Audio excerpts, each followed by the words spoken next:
At next, I call Fayaz Sutai from grade 1 to narrate the another hadith between us. Assalamu alaikum wa rahmatullahi ta'ala barakatuhu. வாரந்தோறும் கொடியேற்றும் நிகழ்ச்சி விழாவை ஹதீஸை கேட்டு அதன்படி அமல் செய்து வருகின்றோம். இந்த வாரத்தின் ஹதீஸ், இன்னல்லாஹ் தஆலா தஜாவசு அன் உம்மதி மா வஸ்வசத் பிஹி சுதூரிஹா மாலம் தஅலம் பிஹி அவ் தத்தகல்லமு. அல்லாஹ் என் உம்மத்தை கொண்டு அறிவிக்கின்றான், உள்ளத்தில் ஏற்படுகின்ற குழப்பத்தை மன்னித்து விட்டான்.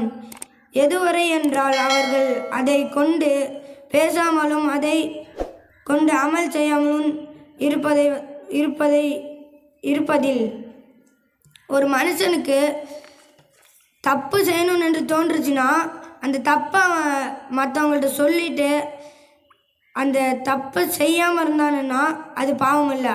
அதே அந்த தப்பை அவன் எல்லாத்துட்டையும் சொல்லிட்டு செஞ்சானா அதே ரொம்ப பெரிய பாவமாகும். அந்த பாவத்தை விட்டு அல்லாஹ் தஆலா நம்மளை பாதுகாப்பானாக. அஸ்ஸலாமு அலைக்கும் வரஹ்மத்துல்லாஹி வபரகாத்துஹு.